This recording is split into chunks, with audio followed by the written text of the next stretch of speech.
investigate anything you want. But the fact is that people don't. People routinely ignore those sites and pass along information only because they've heard it from other people online, or in this echo chamber that involves both the internet and cable news and talk radio. Jimmy mentioned that we have this sort of he wanted to look at the net effect. Over the last 2 years, the percentage of people who believe that Barack Obama is not an American citizen or is a Muslim has grown. It hasn't, we've had investigations by the mainstream media, by the internet, but the fact that people can join up together online and find each other where they couldn't before. There's not that many people around you who would believe you if you made that claim before. But now you can find these people and you can sort of come into groups that you couldn't in the past. And these myths, as a result, kind of live on much longer than they would have, I think, before. Jimmy, you got the second rebuttal, and then we go to the mixing it up part. Yeah, very good. So I think the main thing that I wanted to do here is quote Andrew, who's quite a clever guy and someone whose thoughts I think we should all respect. And one of the things that he said is that we need expertise and we need authority, and I couldn't possibly agree more. I think that it is a complete fallacy to imagine, though, that the internet is somehow incompatible with expertise and authority. What we need, it's not either or. What we need is to have expertise, to have authority, to have open conversation, have a big dialogue. And one of the great things about the internet is that expertise and authority can now emerge in ways that it couldn't in the past. In the past, if there's a new Supreme Court nominee, I hear about it on television and I hear pundits on television discussing it. Today, I go and I read the blogs of various law professors who are actually analyzing her track record, analyzing statements she's had. It's much more detailed because those experts, who would not have had a voice in the past because they're just some obscure law professor who's interested in a certain area of the law, now have a much bigger voice. So what we need, actually, on the internet is social mechanisms that drive people towards thoughtfulness and quality. That's really important. We're not going to get great analysis from looking at random Twitter feeds and things like this. We really need those kinds of social mechanisms. But again, to quote Andrew, who's quite a clever fellow, that's not about technology. It's about ideas. It's about bringing people together in a thoughtful way to produce things of quality. The internet's a great tool for doing that. Let's take this now sort of topic at a time, because you've thrown out there a number of different topics.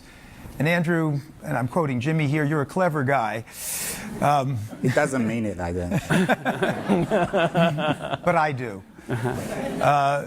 Silos. Let's just stick with silos for a minute. Does the internet encourage people who would not otherwise find each other, no matter how kooky their ideas might be, to do so, to be reinforced in those ideas, and make them more as opposed to less narrow-minded? When you say silos, you mean echo chambers? Well, the echo chambers is the other term of art. Yes, echo chambers, silos. You talk to people who already agree with you. I think that the mistake is to separate the internet from the general culture. There's clearly a general cultural problem with the echo chamber. There's clearly more and more of a failure in America of people of different political persuasions to respectfully and creatively talk about issues. That's both in mainstream media and on the internet.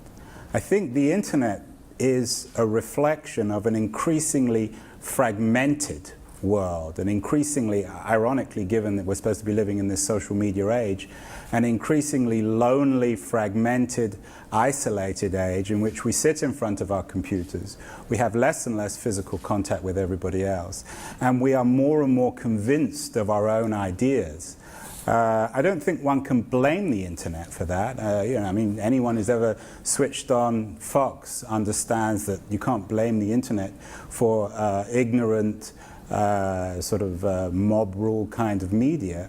But I do want to pick up one thing that Mika made, which I don't want to let him get away with, because he is a very intelligent chap, sometimes. he gave the impression that media was controlled by the rich. That media, and I don't know about your bank account, but you don't struck me as someone who was born into some kind of aristocracy. I think it's one of the fundamental illusions or delusions about this critique of mainstream media, that somehow before the internet, it was just the rich, the privileged, who controlled media, that it was a racket. And then the internet came along, and suddenly the people had a voice. And it's simply nonsense. I mean, the four of us are part of an internet elite, which is no more or less of an elite than in traditional media. But I am very troubled with this idea of the internet replacing a flawed meritocracy. It's simply wrong. All right, so let's take that and we'll get back to silos. I can see this is going to be a herding cats kind of operation, but please, Sure. if you'd respond to... Sure. Well, Andrew, who's a highly intelligent fellow,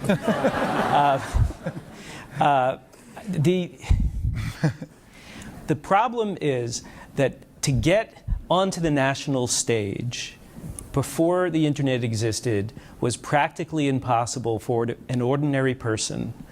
You had to be famous, you had to be rich, or you had to convince one of the gatekeepers to put you on air, or fall into a well and become national news because of some random event.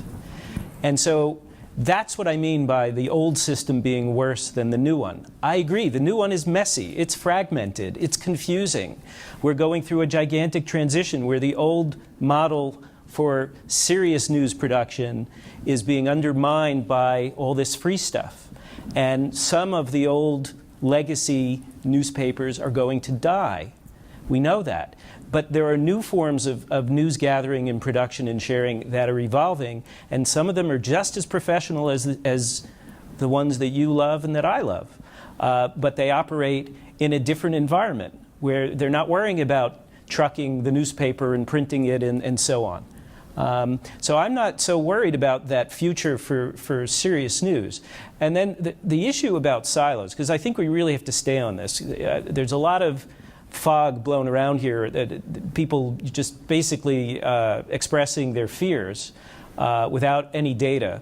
And so I really want to point folks to a new study that was done by the University of Chicago that actually looked at about 1,500 news sites and the traffic to those sites based on data that various tracking agencies like ComScore pulled for these researchers. And what they found is that visitors to extreme conservative sites like rushlimbaugh.com are more likely to have visited a liberal mainstream news site like the New York Times than a typical online news reader.